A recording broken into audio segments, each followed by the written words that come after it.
Well, hello everyone. Welcome back. It's been quite a while since I have made an official video on the YouTube page. I'm doing a lot more on the website in the membership. So, for those of you who miss my face, even though I don't always use my face in the videos, go ahead and get a membership for PTV on the website. Just click on it. If you have any problems, email me attitudinalpsyche@gmail.com. But other than that, today I wanted to go over some ideas about the attitudes that might make it a little bit easier for you to understand how the system works. So, this was something that I just came up with. Actually, I was talking to some people about their AP type and trying to explain like how the attitudes work. And I really wanted to talk about like how each person sees the attitude, each one of them, so the first, second, third, and fourth, and what the person is doing. Like, what are they doing with their energy, which is a huge part of AP. So, to look at where is the energy going for that aspect? What are they doing with that aspect? This is a perfect way to figure out how to type people and get down to the like nitty gritty of what it is they're actually doing, because that's what we all want to know. What is somebody doing with their aspect? Why are they doing this different thing with their aspect? Why is it so different from what I'm doing? And this is so important for like your relationships. That's why I started this system. So a little history lesson. Like, I read Afanasiev's Syntax of Love and I was like, he's seeing something real here because I see it. I see it in my relationships every single day. Everybody I work with, in my actual romantic relationships, how I relate to other people and what we bring to each other's lives. And, that personal, the way that that touched me as a person got me interested into this and wanting to see like what is happening, what is real. Do these things exist? Do these constructs exist? And do they actually like have an effect on why, I can't go deeper with this person, or why I can go so deep with this person and feel like, we just have that good feeling. So, 8 years ago when this all started, that's what did it. And that's what I wanted to show other people, is that these things do exist, they do matter. There is things that you can do to not only empathize with what the hell else somebody else is doing, but also what you're doing and why you're doing it. So that's what I want to do. And that's why I think it's important for me to tell you all. So that's what I'm going to do. So just going through the positions, the first through the fourth, let's talk about like what each position is actually doing. Okay, now the first position, or the confident attitude, if you want to call it that. An attitude is when you combine them together, by the way. So the first one is when you hoard it for yourself. So the attitude, the aspect held within it, that is the thing that you are like, this is mine. This is the thing that makes me feel good. This feels safe to me. It feels like something that I could never get sick of. It's something that I decide if I want to give it to somebody else or not. So if logic is there, make your conclusion. Emotions is there. I can speak on that since I am a 1E. It's like the feeling that I have is mine. Nobody else can take that from me. It's mine forever. So now you can see that this energy, it goes from others to you. You are self-positive. You're also others negative. So naturally you're going to be like, mine, my energy, my emotions, my emotional state, my emotional well-being. It's mine, mine, mine. It's selfish. And Afanasyev, he said it's the gift to the self, and I think this is what he was seeing. I've expanded it into my own thing, but it really is just that energy into the self. And it's like the thing that makes you feel the most alive, you know? So where is it for you? Leave it in the comments. I do want to hear all your guys' feedback. The second attitude or the second position, this is where it's more of like surfing a wave. That's always the thing that comes to mind when I think of it. Is you could you can surf the wave. You know that there's always waves coming if you go to the ocean. You always know that you can get on it, enjoy yourself, have fun. You can bring somebody else with you. The energy is constant, it's always available. You never have to worry about it not being there. You're always going to have waves. The tides always come. The moon always affects the earth. Blah, blah, blah. You're always going to have that wave. You're always going to have that feeling. That's the second aspect. So the energy is back and forth. And even if you're not riding the wave per se, using this metaphor, you can watch it, you can observe it, you can talk about it. The energy is always there. You never have to worry about it leaving you. And that's the biggest piece to remember. You don't have to worry about it leaving you. So it feels good. You feel like you can do it at any time, any moment. There's no threat. There's actually a lack of a threat. And that's what separates it from the second or the third attitude, which is kind of like our trouble spot. Because the third attitude is everything feels like a threat. It feels like you're maneuvering through a minefield. Or you can call it like, I don't know, like an obstacle course or something, and something somewhere where you can fall over shit. That's the third attitude. It's maneuvering through the dangers of the aspect. The energy is violent. It's happening all around you without your consent. It's almost like you didn't ask for this, right? It's like you don't want the energy there. It's not a fun day at the beach where there's waves and it's interesting and it's just, there's flitting about and you're having a great time. It's like I'm going to die. That thing could kill me. So I'm either going to avoid it or pay extra attention to it. The subtype really changes what you do with it, but the initial feeling inside that you get from that thing is this is dangerous and it's going to get me. So I have different strategies I can use to deal with that, but it's that core feeling. Really feel it on the inside. Like what sets you off? What makes you feel insecure? And that's where you'll find the third attitude, or look for it in others if you're trying to type other people. This is just help you type people better, period. And then the fourth aspect, or the fourth position, fourth attitude, is what you're giving away. So the energy is it's it's fleeting. The energy is moving from you. You're taking the little bit that you need from that aspect, and then you're giving the rest away. You're dispersing it, you're evaporating it, you're not holding on to it. It's the opposite of the first attitude. They're both doing the same thing, right? The first attitude is the energy comes into me, it's mine. The fourth attitude is, okay, I'll take the little bit that I need, and then the rest of it can go outward. You know what to do with this. Other things outside of me know what to do with this, not just me. The energy is leaving, evaporating, being given away, and therefore moving away from the self. Yes.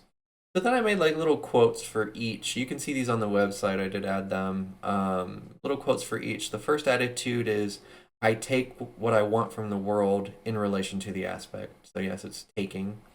The second is I can choose to get on the waves or just watch and observe it with others. The third attitude is I cannot control the aspect naturally unless I pay extreme attention to it. So it's kind of, again, opposite of that second attitude. And then the fourth attitude is I give away the aspect freely to the world. I don't need it unless it is imperative to my survival. So a lot of people think you can't be self-pres dominant and 4F. And this shows you can, because you're still going to take what you believe you need from it, from the physical world, and then you're going to give the rest away because you take what's needed for your survival. Is it more uncommon? Yeah, probably, but most of the world is self-pres, so you're gonna have 4F self-preses. It is what it is. Okay, so now what do you do with these things? This is where the relational part comes in, um, to where you start to notice what other people are doing and maybe why they're having a certain reaction to something, or to see that it is just a natural part of their makeup. You know, when you're maybe arguing with somebody and they don't want to look stupid, maybe they have a 3L and they're terrified of looking stupid. It feels like a minefield to engage in the logical realm. Maybe they don't want to talk it out, or maybe they overcorrect for their insecurity.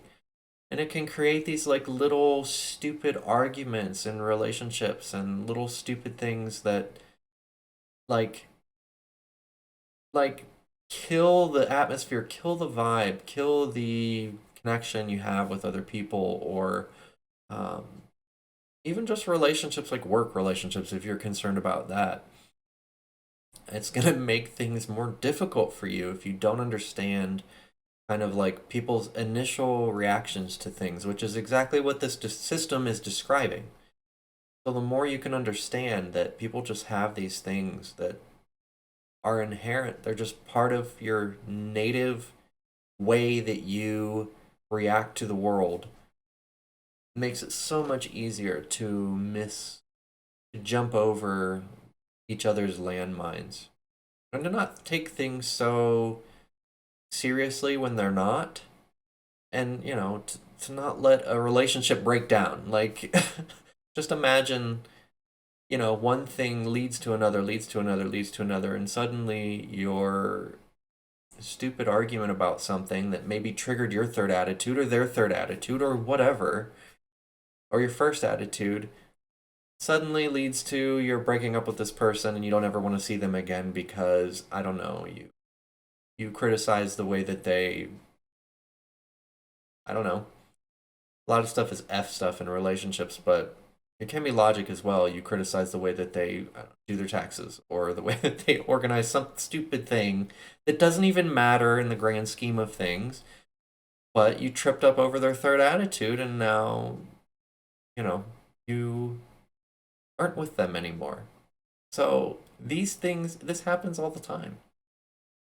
This is the main thing that I see when people come to me for like relationship advice or want to do coaching and want to figure out their person they're dating or whatever, um, figure out what's going on in their relationship. This is it. It's always can come down to, first of all, what somebody's intentions are, because intentions do matter. They're probably the biggest thing in a relationship is, what is this person's intention with me? What do they want? Which is fixed by open communication. So the more you can communicate with somebody, the easier you can figure out what their intentions are in a relationship. And it also makes it safe, a safe environment. So once you figure out somebody's intentions, then you move on to, okay, what's their attitude? Like, how can we work together? How can we keep this alive, keep this connection alive, relationship alive, whatever you want out of the thing, out of the relationship. How do you keep it alive? And a lot of it is, again, what triggers them? What's their first attitude? What's their third attitude? Look for the pain points, look for the negative parts. We all have them. They're there, whether you hide it or not. With your subtype, it doesn't matter. You still have it. And then looking and seeing, like, how can I get over this? How can I leave space for the other person to just be a human and let the normal parts of themselves happen? As long as they have positive intentions, because not everybody has positive intentions, unfortunately, coming into relationships.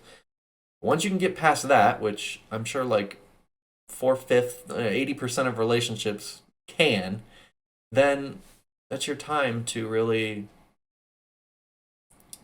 get into the juicy good stuff in your relationships. And this isn't just romantic relationships. I frame it that way just because that's literally how I learned AP was I was in my relationship and I was applying it to me, and then I started looking at all these other people in MBTI land and like socionics land going, huh, this is how it works for you. But like, if you're using it for other relationships, again, work relationships, family relationships, things like that, things you want to keep positive, keep light, like, don't just ignore the negatives, they're still there. You have a third attitude, you're going to be a fucking hater about something. But if you want your relationships to go well, see the negative and then figure out how you can leave space for that person. Are they having a bad reaction? Okay, do they want to talk about it? How do you handle it? How do you respond? What does it trigger about you in your own reactions? Maybe somebody is being like rude and they're a 1V and you're a 3V and you're just like, I can't deal with them telling me what to do. What what is your reaction to them? What do you want to do about your reaction? How can you like empathize with yourself? Like, you're a human too, just like they are. Like, oh, that's why you work backwards. That's why I'm having this reaction to them. It's just my goofy typology structure. Like, I can get over this. We can go back to having the juicy whatever that makes life worth living. Literally, this whole thing. Like, that's the point. The point of life is to enjoy your relations with others. And some people, they might want to do other things. Maybe they want to enjoy their house or their whatever they own or their job or career or whatever. But you can't get away from people. They're always going to be there. You're always going to have a dynamic with anyone that you're around ever. So you might as well look at like what makes each other tick, yourself included, yourself most importantly. Once you can do that with yourself and understand what makes you tick, then you can apply this to others in your relationships. And again, if any of you are having relational issues, I'm not a relationship therapist or counselor or anything. What the fuck is a disclaimer? I am not a medical professional. I don't have any sort of licensure or anything. But I can talk to you about AP and how it affects your relationship. And I would be more than happy to do that. So, um, any of you that want to buy like a coaching session with me, relationship oriented, I do those. I have clients that do that. So just book on the website, it's at the bottom. Or just follow along, get a TTV membership. I'll be talking about this stuff in there as well, in the videos, and leave your comments. But I'm pretty sure that's all I got. Yeah. Thanks for watching. Thanks for sticking through my big hiatus here on YouTube. I don't know what's coming next. I'm just throwing spaghetti at the wall and saying, fuck it. So, whatever comes up in my mind is what I'll do next. And I love you guys. I miss you all. Thank you for the sweet comments that you all have left. It means a lot to me. And that's all I got. Bye bye.